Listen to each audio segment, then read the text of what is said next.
రెండు తెలుగు రాష్ట్రాల్లో నిషేధిత ఆస్తుల జాబితా అతి పెద్ద సమస్యగా మారింది. పట్టా భూమి అయ్యుండి కూడా నిషేధిత ఆస్తుల జాబితాలో చేరటంతో ఆ భూమి మీద ఎలాంటి హక్కులు అందుకోలేని పరిస్థితి నెలకొంది. అవసరానికి భూమిని అమ్ముకోలేక భూ యజమానులు అనేక రకాలుగా ఇబ్బందులు ఎదుర్కొంటున్నారు. ఈ జాబితా నుంచి భూములను తొలగించటంలోనూ అనేక చిక్కులు నెలకొన్నాయి. ఈ నేపథ్యంలో ఏపీ ప్రభుత్వం నిషేధిత ఆస్తుల జాబితాతో వస్తున్న సమస్యలను పరిష్కరించేందుకు తాజాగా ఓ సర్క్యులర్ను ప్రవేశపెట్టింది. ఆ సర్క్యులర్లోని ముఖ్యాంశాలు ఏమిటి? నిపుణులు సునీల్ కుమార్ గారి మాటల్లోనే తెలుసుకుందాం. నేలతల్లి వీక్షకులకి నమస్కారం. 22A జాబితా, నిషేధిత ఆస్తుల జాబితా లేదా ప్రొహిబిటెడ్ ప్రాపర్టీ లిస్టు, ఇదొక అతిపెద్ద సమస్యగా తయారైంది రెండు రాష్ట్రాలలో కూడా. పట్టా భూమి అయి ఉండి కూడా నిషేధిత జాబితాలో ఉంది కాబట్టి ఆ భూమి మీద ఎలాంటి హక్కులు అనుభవించలేని పరిస్థితి, అవసరానికి అమ్ముకోవడానికి కూడా అవకాశం లేని ఇబ్బందులు ఎదుర్కొంటున్నారు రెండు రాష్ట్రాల్లో ఉన్న రైతులు. ఈ నేపథ్యంలో ఒక పట్టా భూమి కనుక పొరపాటునో మరో కారణం ద్వారానో ఈ 22A లిస్టులో నిషేధిత జాబితాలో పడితే తొలగించుకోవడంలో కూడా చాలా చిక్కులు వస్తున్నాయి. ఈ జాబితా సరిచేయటం కోసం ఇప్పటికే బోలెడు హైకోర్టు తీర్పులు వచ్చినాయి. ప్రభుత్వం చాలా సందర్భాల్లో దీనికి సంబంధించిన క్లారిఫికేషన్స్ జారీ చేసింది. అయినా కానీ ఈ రోజు కూడా ఈ జాబితా సరిచేయటంలో ఎన్నో అనుమానాలు, రైతులకు మాత్రమే అనుమానాలు కాదు, ఈ జాబితాని సవరించాల్సిన అధికారులకే బోలెడు అనుమానాలు, చేయొచ్చా చేయకూడదా అనే దానిపైన. ఈ నేపథ్యంలో ఓ 2 నెలల క్రితం ఆంధ్రప్రదేశ్ ప్రభుత్వం కలెక్టర్లతో ఒక కాన్ఫరెన్స్ నిర్వహించి ఈ 22A జాబితాకు సంబంధించి వస్తున్న సమస్యలేంటి, వాటిని ఏ విధంగా పరిష్కరించాలి అనే దాని మీద స్పష్టత ఇస్తూ చాలా రకాల అంశాల మీద ఒక సర్క్యులర్ని కూడా జారీ చేయడం జరిగింది. ఈ రోజున మనం ఆంధ్రప్రదేశ్ రాష్ట్రంలో 22A జాబితాకు సంబంధించి ఉన్న రకరకాల సమస్యలేంటి, వాటికి పరిష్కార మార్గాలేంటి, ఆ ప్రశ్నలు సమాధానాలు ఈ రోజున మనం తెలుసుకునే ప్రయత్నం చేద్దాం. ఈ సర్క్యులర్లో దాదాపు ఒక 37 రకాల అంశాలకు సంబంధించిన వాటిపై స్పష్టత ఇస్తూ సర్క్యులర్ జారీ చేశారు. అందులో కొన్నిటిని మనం ఈ రోజున ప్రస్తావన చేసుకుందాం. ఎండోన్మెంట్ వక్ఫ్ భూమి అని నిషేధిత జాబితాలో పట్టా భూములు చేరితే ఆ జాబితా నుంచి భూమిని ఎలా తొలగించాలి, ఎవరిని సంప్రదించాలి, స్థానిక జిల్లా అధికారులకు రికార్డును సవరించే అధికారం ఉంటుందా, ఎండోన్మెంట్ ట్రిబ్యునల్కు వెళితే సమస్యకు పరిష్కారం లభిస్తుందా, ఇప్పుడు తెలుసుకుందాం. సాధారణంగా ఒక్కసారి అది ఎండోన్మెంట్ భూమి అనో వక్ఫ్ భూమి అని నిషేధిత జాబితాలో కనుక నమోదైతే సవరించే అధికారం జిల్లా కలెక్టర్లకు కూడా ఉండదు. ఎండోన్మెంట్ ట్రిబ్యునల్కో వక్ఫ్ ట్రిబ్యునల్కో వెళ్ళాల్సిన పరిస్థితి. కానీ మరి పొరపాటున జరిగిన దానికి ఎండోన్మెంట్ ట్రిబ్యునల్కి వెళ్ళి పరిష్కారం చేసుకోవాలనుకుంటే ఇది వెంటనే జరిగే పని కాదు, చాలా కష్టంతో కూడుకున్నది, చాలా సమయం పడుతుంది. కాబట్టి ఈ అంశంలో జిల్లా కలెక్టర్లు ఏమైనా చేయడానికి అవకాశం ఉంటుందా అని చర్చకు వచ్చినప్పుడు ప్రభుత్వం ఇచ్చిన క్లారిఫికేషన్ ఏంటంటే, ఒక సర్వే నంబర్లో కనుక కొద్ది భూమి ఎండోన్మెంటు లేదా వక్ఫ్ ఉండి మొత్తం భూమి కనుక నిషేధిత ఆస్తుల జాబితాలో ఎండోన్మెంట్ భూమిగా లేదా వక్ఫ్ భూమిగా నమోదై ఉన్నట్లయితే ఆ మిగతా భూమిని తొలగించే అధికారం కలెక్టర్లకు ఉంది అని చెప్పారు. ఎందుకంటే ఒక పట్టా భూమిని ఎండోన్మెంట్ అనో వక్ఫ్ అనో జాబితాలో చేర్చే అధికారం ఎండోన్మెంట్ డిపార్ట్మెంట్కి ఉండదు, వక్ఫ్కి ఉండదు. వారికి ఉన్న భూములను వారు జాబితాలో పెట్టగలుగుతారు, కానీ వారికి చెందని భూములని నిషేధిత జాబితాలో పెట్టే అధికారాలు వాళ్ళకు లేవు. కాబట్టి ఒకవేళ కొంత భాగం ఇలా ఉండి మొత్తం కనుక నిషేధ జాబితాలో ఉంటే ఆ మిగతా భాగాన్ని కలెక్టర్లు తొలగించవచ్చు. అంతేకాదు, అసలు అది వక్ఫే కాదు, అది ఎండోన్మెంట్ భూమే కాదు, అయినా సరే నిషేధ జాబితాలో ఉంటే దాన్ని కూడా జిల్లా కలెక్టర్లు తొలగించడానికి అవకాశం ఉంది అని చెప్పి ఈ సర్క్యులర్లో ప్రభుత్వం తెలియజేసింది. మాజీ సైనికులు, స్వాతంత్ర సమరయోధులు, రాజకీయ బాధితుల కోటాలో లబ్ధిదారులకు ఇచ్చిన చాలా వరకు అసైన్మెంట్ భూములు నిషేధిత జాబితాలో చేరాయి. మరి వీటిని ఆ జాబితా నుంచి తొలగించటంలో వస్తున్న ప్రధాన అడ్డంకులు ఏమిటి? ఈ 3 కేటగిరీలో ఏ ఆధారాలు లేనప్పుడు ఏం చేయాలి? ప్రభుత్వం ఏం చెప్తోంది? అసైన్మెంట్ భూమి మాజీ సైనికులకి ఇచ్చిందో లేదా స్వాతంత్ర సమరయోధులకి, రాజకీయ బాధితుల కోటాలో ఇచ్చిన భూమి, వీటిని చట్ట ప్రకారమే 10 సంవత్సరాల తర్వాత నిషేధిత ఆస్తుల జాబితా నుంచి తొలగించడానికి అవకాశం ఉంది. రాజకీయ బాధితులకు ఇచ్చిందైతే అసలు నిషేధిత జాబితాలను పెట్టకూడదు, వారికి పట్టా ఇచ్చిన మరుక్షణం అమ్ముకునే అవకాశం ఉంది. అయినా సరే ఈ 3 కేటగిరీలకు సంబంధించిన భూములు ఈ రోజున నిషేధిత జాబితాలో ఉన్నాయి. వీటిని తొలగించడంలో వస్తున్న ప్రధాన అడ్డంకి ఏంటంటే ఇది ఆ ఫలానా కేటగిరీలో ఇచ్చారు అనడానికి సరైన ఆధారాలు లేవు అనే కారణంతో చాలా దరఖాస్తుల్ని తిరస్కరిస్తూ వస్తున్నారు. ఈ నేపథ్యంలో ఎక్స్ సర్వీస్ మెన్ కేటగిరీలో కానీ, ఫ్రీడమ్ ఫైటర్స్ కేటగిరీలో కానీ, పొలిటికల్ సఫరర్స్ కేటగిరీలో కానీ ఇచ్చినట్లయితే ఏ ఆధారాలు లేనప్పుడు ఏం చేయాలి అనేది ప్రశ్న. దీనికి సంబంధించి ప్రభుత్వం చెప్పిన మాట ఏంటంటే, ఒకటి అప్పుడు ఇచ్చిన పట్టా చూడాలి, ఆ పట్టా కనుక లేనట్లయితే ఇతర ఆధారాలను కూడా పరిగణలోకి తీసుకొని జాబితా నుంచి తొలగించవచ్చు అని చెప్తున్నారు. ఏముంటాయి ఇతర ఆధారాలు? అసైన్మెంట్ రిజిస్టర్లో నమోదు చేయటం కావచ్చు, లేదా జిల్లా కలెక్టర్ కార్యాలయంలో ఉండే రిజిస్టర్లో ఈ కేటగిరీలో ఇచ్చినట్టుగా ఆధారాలు ఉంటే దాన్ని పరిగణలోకి తీసుకోవచ్చు. లేదా ఎక్స్ సర్వీస్ మెన్ అయితే కనుక సైనిక్ వెల్ఫేర్ బోర్డు నుంచి వచ్చిన సిఫార్సు లేఖలు కావచ్చు, లేదా సైనిక్ వెల్ఫేర్ బోర్డులో ఉన్న ఏదైనా ఆధారం కావచ్చు. ఇతర డాక్యుమెంటరీ ఎవిడెన్స్ ఏది ఉన్నా సరే వాటిని కూడా పరిగణలోకి తీసుకొని ఇది ఎక్స్ సర్వీస్ మెన్ కోటాలోనో, పొలిటికల్ సఫరర్ కోటాలోనో, ఫ్రీడమ్ ఫైటర్ కోటాలోనో ఇచ్చినట్టుగా కనుక ఈ ఆధారాలు ఉన్నట్లయితే నేను చెప్పినట్టుగా వాటిని కూడా నిషేధిత ఆస్తుల జాబితా నుంచి తొలగించవచ్చు అని ప్రభుత్వం చెబుతుంది. ఈ రోజు వరకు ఇది చాలా పెద్ద సమస్య కూడా. చాలా సందర్భాల్లో ఎక్స్ సర్వీస్ మెన్కి ఇచ్చి ఉంటారు కానీ పట్టాలో రాసలేదు ఇది ఎక్స్ సర్వీస్ మెన్కి ఇచ్చినట్టుగా. కానీ ఆ పొందిన వ్యక్తి ఎక్స్ సర్వీస్ మెన్ అనడానికి అన్ని ఆధారాలు ఉంటాయి. ఇప్పుడు ఈ ప్రభుత్వం ఇచ్చిన ఈ క్లారిఫికేషన్ ద్వారా చాలామంది ఎక్స్ సర్వీస్ మెన్ మేలు పొందడానికి అవకాశం ఉంటుంది. ఎందుకంటే పెద్ద ఎత్తున మాజీ సైనికులకి భూములు ఇచ్చిన సందర్భం 10 ఏళ్ల తర్వాత వాళ్ళకి అమ్ముకునే అవకాశం చట్టం కల్పిస్తుంది. కానీ ఈ నిషేధిత జాబితాలో ఉండటం వల్ల వాళ్ళు ఇబ్బందులు పడుతున్నారు. ఈ సర్క్యులర్ కనుక ప్రభుత్వం అమలు చేసినట్లయితే ఏ ఒక్క ఆధారం ఉన్నా సరే నిషేధిత ఆస్తుల జాబితా నుంచి తొలగించడానికి అవకాశం ఏర్పడుతుంది. హైకోర్టు ఇచ్చిన తీర్పు మేరకు తెలంగాణలో 1958 కంటే ముందు, ఏపీలో 1954 కంటే ముందు ఇచ్చిన అసైన్మెంట్ భూములను అమ్ముకోవచ్చు. వాటిని నిషేధిత ఆస్తుల జాబితాలో ఉంచడానికి వీల్లేదు. అయితే ఇన్నేళ్లుగా గడుస్తున్నా ఇంకా ఆ అసైన్మెంట్ భూములు నిషేధిత ఆస్తుల జాబితాలోనే ఉన్నాయి. ఈ నేపథ్యంలో తాజాగా ప్రవేశపెట్టిన సర్క్యులర్లో ప్రభుత్వం ఇచ్చిన స్పష్టత ఏమిటో నిపుణులు సునీల్ కుమార్ మాటల్లోనే తెలుసుకుందాం. గౌరవ హైకోర్టు ఇచ్చిన తీర్పు మేరకు, ఇది ఉమ్మడి ఆంధ్రప్రదేశ్లో ఉన్నప్పుడే గౌరవ హైకోర్టు తీర్పు ఇచ్చింది. ఆ తీర్పు సారాంశం ఏంటంటే తెలంగాణ రాష్ట్రంలో అయితే 1958 కంటే ముందు, ఆంధ్రప్రదేశ్లో అయితే 1954 కంటే ముందు ఇచ్చిన అసైన్మెంట్ భూములు అమ్ముకోవచ్చు. వాటిని నిషేధిత ఆస్తుల జాబితాలో ఉంచడానికి వీల్లేదు. ఎందుకంటే అప్పటి వరకు ఇచ్చిన అసైన్మెంట్ భూములలో డిఫామ్ పట్టాలు లేదా డీకేటీ పట్టాలు, లవణి పట్టాలలో అమ్ముకోకూడదు అనే నియమం లేదు. అమ్ముకోకూడని నియమం లేదు కాబట్టి పిఓటి చట్టం వర్తించదు. పిఓటి చట్టం వర్తించకపోతే అమ్ముకోవచ్చు, నిషేధిత జాబితాలో ఉండడానికి వీలు లేదు అని చెప్పి హైకోర్టు చెప్పిన తర్వాత కూడా ఇప్పటికీ ఆ 58 కంటే ముందు ఇచ్చినవి కానీ, లేదా ఆంధ్రప్రదేశ్లో అయితే 54 కంటే ముందు ఇచ్చిన అసైన్మెంట్ భూములు ఇంకా నిషేధిత ఆస్తుల జాబితాలో కొనసాగుతున్నాయి. ఈ నేపథ్యంలో ఆంధ్రప్రదేశ్ రాష్ట్రం ఒక జీవో జారీ చేయడం జరిగింది ఒక 3-4 సంవత్సరాల క్రితం. ఆ జీవోలో స్పష్టంగా ఏం పేర్కొన్నారంటే 1954 కంటే ముందు ఇచ్చిన అసైన్మెంట్ భూములన్నిటిని గుర్తించి వాటిని నిషేధిత ఆస్తుల జాబితా నుంచి కలెక్టర్లే తొలగించాలి అని చెప్పి ప్రభుత్వం ఆదేశాలు జారీ చేసింది. అయినా ఇప్పటికీ కూడా 1954 కంటే ముందు ఇచ్చిన అసైన్మెంట్ భూములు నిషేధిత జాబితాలో కొనసాగుతున్నాయి. ఒక కారణం ఏంటంటే 54 కంటే ముందు ఇచ్చినట్టుగా ఆధారాలు లేవు అని చెప్పి, ఆ పట్టా కాగితం లేదు, డిఫామ్ పట్టా లేదు. కాబట్టి ఇలాంటి సందర్భంలో ఏం చేయాలి, ఏ విధంగా ఈ నిషేధిత ఆస్తుల జాబితాని సవరించడానికి అవకాశం ఉంటుంది అనే దాని మీద ప్రభుత్వం ఒక స్పష్టత ఇస్తూ చెప్పిన మాట ఏంటంటే కేవలం డిఫామ్ పట్టానే ఆధారంగా చేసుకోవాల్సిన పని లేదు, ఇతర ఆధారాలను కూడా పరిగణలోకి తీసుకోవాలి. ఏముంటాయి ఇతర ఆధారాలు?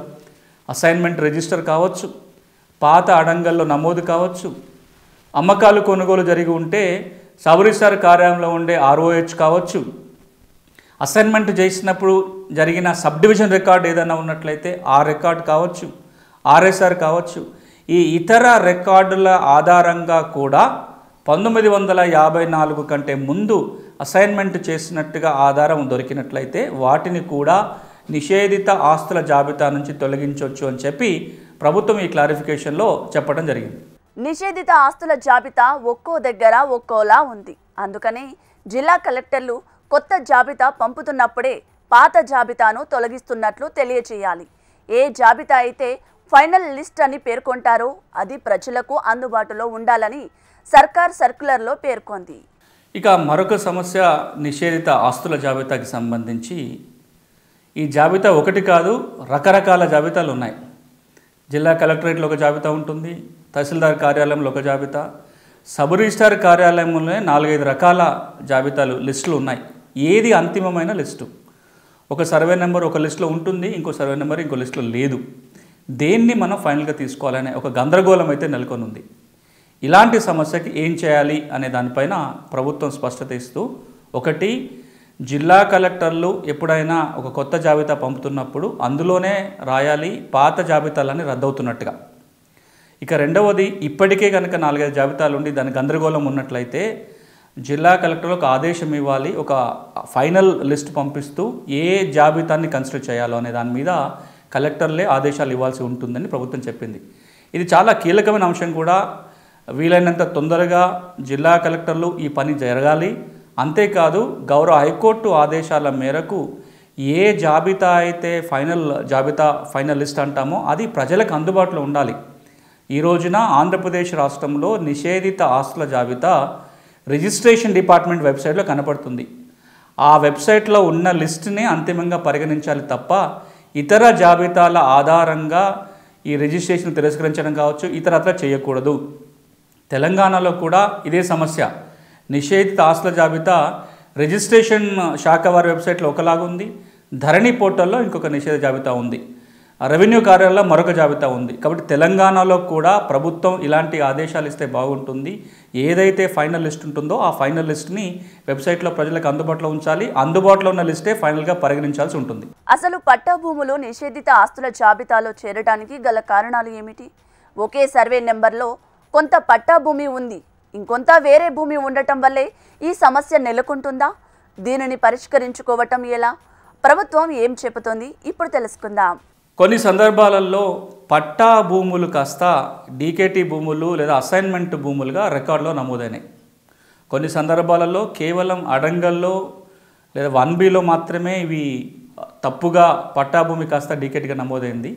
మరి కొన్ని సందర్భాలలో రెవెన్యూ రికార్డుల నమోదు మాత్రం కాకుండా నిషేధిత జాబితాలో కూడా డీకేటీ భూములుగా చేరినాయి. ఇలాంటప్పుడు సమస్యకు పరిష్కారం ఏంటి? ఒకటి, డీకేటీ భూములు అని చెప్పి పట్టా భూములు కనుక ఈ నిషేధ జాబితాలో చేరినట్లయితే జిల్లా కలెక్టర్లు తొలగించాల్సి ఉంటుంది.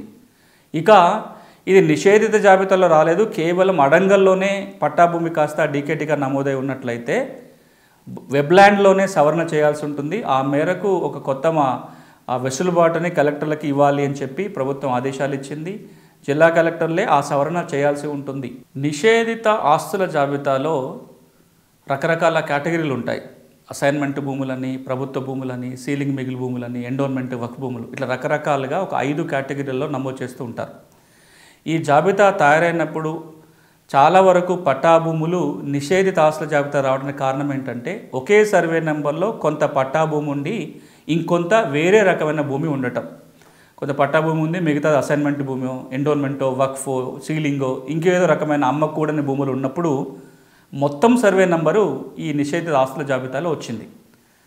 సబ్ డివిజన్ కూడా జరగలేదు కాబట్టి మొత్తం నెంబర్ పెట్టాల్సి వచ్చిన సందర్భాలు ఉన్నాయి. లేదా సబ్ డివిజన్ అయినా సరే సబ్ డివిజన్ నెంబర్ పెట్టకుండా మొత్తం నెంబర్ని నిషేధిత ఆస్తుల జాబితాలో పెట్టారు.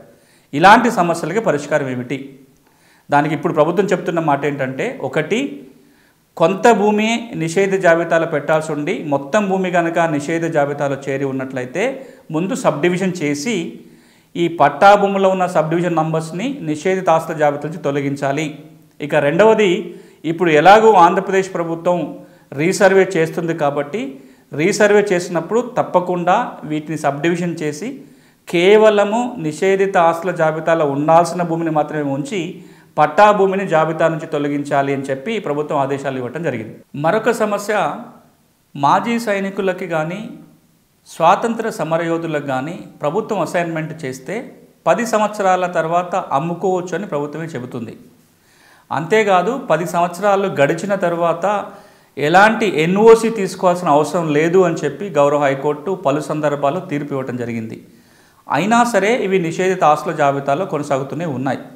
మరి దరఖాస్తు పెట్టుకుంటేనే వీటిని తొలగిస్తారా, ప్రభుత్వం తనంతట తానుగా తొలగించే అవకాశం ఉందా లేదా అనేది సమస్య.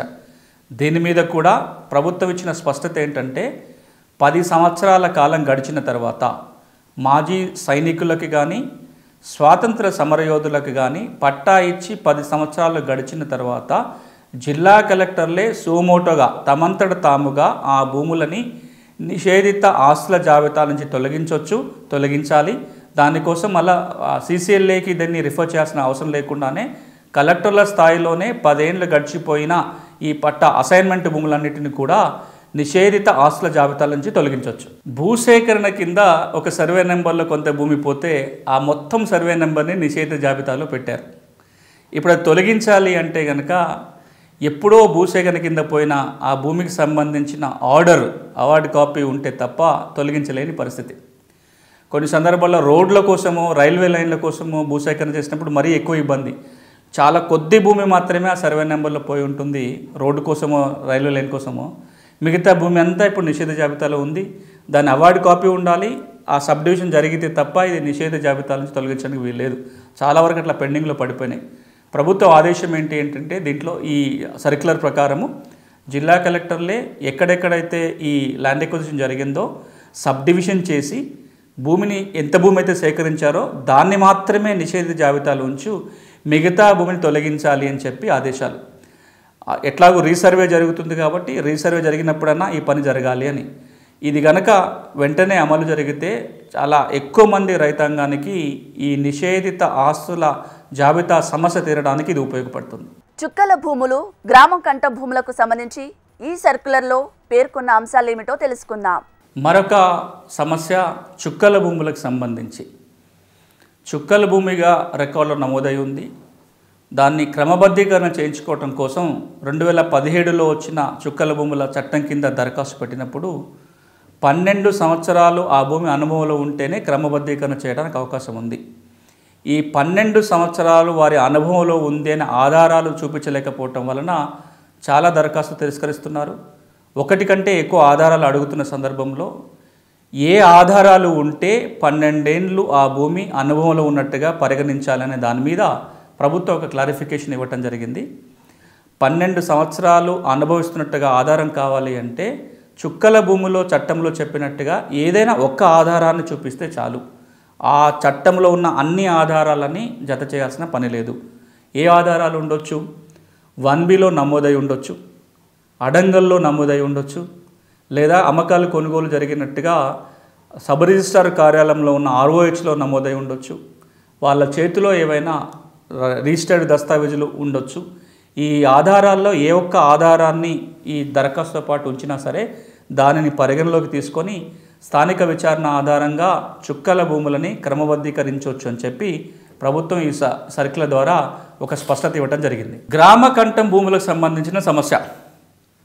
గ్రామ కంఠం ఏవైతే నివాస స్థలాలు ఉన్నాయో ఇవన్నీ కూడా నిన్న మొన్నటి వరకు ప్రభుత్వ భూములుగా పరిగణిస్తూ నిషేధిత ఆస్తుల జాబితాలో చేర్చడం జరిగింది.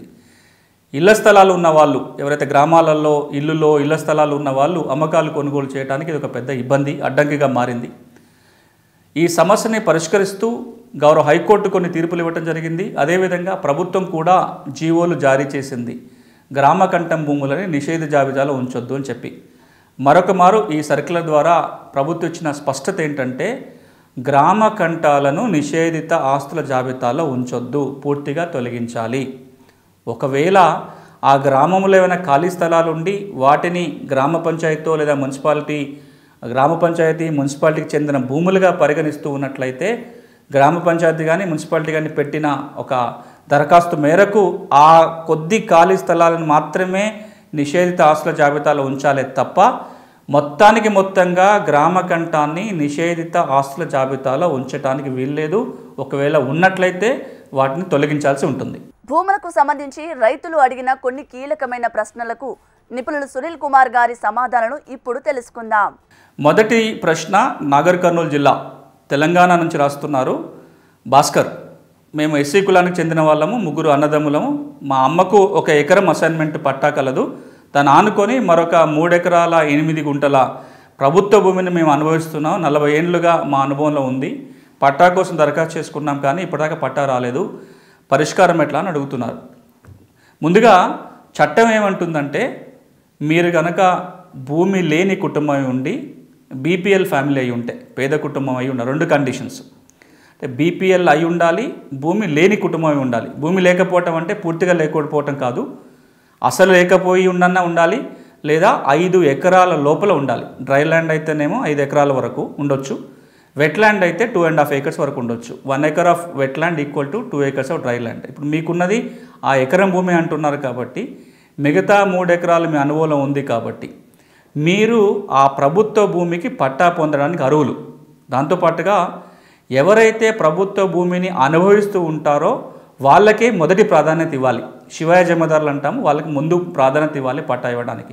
మీరు ఇప్పుడు శివాయ జమదారులుగా ఉన్నారు. మీరు కనుక భూమి లేని పేద కుటుంబం అయి ఉండి ఆ భూమి కూడా అసైన్మెంట్ చేయదగ్గ భూమి అయి ఉండాలి. అన్ని రకాల భూముల్ని అసైన్ చేయడానికి కుదరదు. ఉదాహరణకి శీకం భూములు, కుంట చెరువు పోరంబోకు భూములు ఇట్లాంటి ఏవైతే ఉంటాయో వాటిని అసైన్మెంట్ చేయడానికి ఉండదు. అసైన్మెంట్ చేయదగ్గ భూమి అయి ఉండి మీరు భూమి లేని పేద కుటుంబం అయితే ఈ 3 ఎకరాలకు మీకు పట్టా వస్తుంది. ఈ 2 కండిషన్స్ బట్టి ఇంకొకటి కూడా చూడాల్సి ఉంటుంది.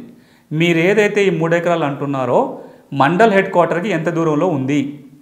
మండల్ హెడ్ క్వార్టర్కి 5 కిలోమీటర్ల పరిధిలో కొత్తగా అసైన్మెంట్ చేయడానికి వీలు లేదు. మీరు 5 కిలోమీటర్లు బయట ఉన్నట్లయితే, నేను ఇంతకుముందు చెప్పిన కండిషన్స్ లోబడి కనుక ఉన్నట్లయితే మీకు పట్టా వస్తుంది, ఇవ్వాల్సి ఉంటుంది. ఒకవేళ అలా ఇవ్వకపోతే మీరు కోర్టును కూడా ఆశ్రయించవచ్చు. ఇది నల్గొండ జిల్లా నుంచి రాస్తున్నారు కోటేష్. వాళ్ళ కుటుంబం ఆధీనంలో భూమి 30 ఏళ్ళుగా ఉంది, కానీ రికార్డులో మాత్రం లేరు. ఎవరైతే రికార్డుల్లో పట్టాదారుగా నమోదై ఉన్నారో వారు కోర్టుకు వెళ్ళారు, మా భూమి మాకు వస్తుందా అని అడుగుతున్నారు. ఇందులో 2 అంశాలు మనం గమనించి చూడాలి. నేను చాలా సందర్భాలలో మన నేలతల్లి కార్యక్రమంలో చెప్తూ వస్తున్నాను. ఒకప్పుడు భూమి ఉంటే చాలు, కాగితాలతో పని లేదు. కానీ ఈ రోజున మనం ఏ పరిస్థితికి చేరుకున్నామంటే, భూమి లేకపోయినా కాగితాలు ఉంటే చాలు, అన్ని రకాల మేలు పొందే పరిస్థితి. అంత పెరిగింది కాగితాలకు విలువ. కాబట్టి భూమి ఉన్న ప్రతి వ్యక్తి కూడా కాగితాలు ఉన్నాయా లేదా ఒకసారి చూసుకోవాలి. భూమి ఉంది అని చెప్పడానికి కాగితాలే ఆధారం, కోర్టుకు పోయినా కాగితాలే ఆధారం, ప్రభుత్వం నుంచి రైతు బంధు ఇంకేదో బెనిఫిట్ రావాలన్నా కాగితాలే ఆధారం. కాగితాలు లేకపోతే ఆ భూమి మన అనుభవంలో ఉంది అని నిరూపించుకోవడానికి ఇబ్బందులు అవుతాయి. అందరికీ మరొకసారి మనవి ఏంటంటే, ఎవరెవరికైతే భూమి ఉందో ఆ భూమికి కావాల్సిన పత్రాలు ఉన్నాయా లేదా ఒకసారి చెక్ చేసుకోండి. ఎట్లా చేసుకోవాలి, ఏం చూడాలి అనేది భూమి హక్కుల పరీక్ష పేరుతోటి చాలా సందర్భాల్లో మన నేలతల్లి కార్యక్రమంలో వివరించడం జరిగింది. ఇక మీ సమస్య విషయానికి వచ్చినట్లయితే, మీరు రాసిన ఇంకొక మాట, రెవెన్యూ అధికారులు భూమి పరిశీలన చేసి ఒక పంచనామా రిపోర్ట్ రాశారు, అందులో మా అనుభవంలో ఉన్నట్టుగా నివేదిక ఇచ్చారంటున్నారు. ఈ నివేదిక కాపీని మీరు తహసీల్దార్ కార్యాలయం నుంచి తీసుకోండి. ఈ నివేదిక కాపీని కోర్టులో సమర్పించండి. ఎందుకంటే ఉన్న దాంట్లో ఆ భూమి మీ అనుభవంలో ఉంది అని చెప్పడానికి అది ఆధారంగా ఉపయోగపడుతుంది. ఎవరెవరైతే భూమి ఉండి రికార్డులో ఏ ఆధారం లేకుండా ఉన్నారో కనీసం రెవెన్యూ అధికారులకు దరఖాస్తు పెట్టుకొని ఒక ఎంజాయ్మెంట్ సర్వే చేయించుకొని ఆ నివేదిక దగ్గర పెట్టుకోండి. మీరు గనక కోర్టులో ఈ పంచనామా కాపీ ద్వారా, చుట్టుపక్కల రైతుల వాంగ్మూలం ద్వారా, వాళ్ళ సాక్ష్యాల ద్వారా కోర్టులో గనక ఆ భూమి మీద హక్కులు మీకున్నాయి, ఎలా వచ్చిందో నిరూపించుకొని హక్కులు ఉన్నాయని నిరూపించుకోగలిగితే కోర్టు మీకు అనుకూలంగా ఆర్డర్ ఇస్తుంది. ఆ ఆర్డర్ ద్వారా రెవెన్యూ రికార్డులో మీ పేరు నమోదు చేయించుకోవడానికి అవకాశం ఉంటుంది. మరి ఈ రోజు ప్రసారమైన కార్యక్రమంతో పాటు భూ చట్టాలు, సమస్యల పరిష్కారం, అలాగే రైతులకు ఉపయోగపడి మరింత సమాచారం కోసం హెచ్ఎం టీవీ అగ్రి యూట్యూబ్ ఛానల్ని సబ్స్క్రైబ్ చేసుకోండి. ఇది వాటి నేలతల్లి కార్యక్రమం. నమస్తే.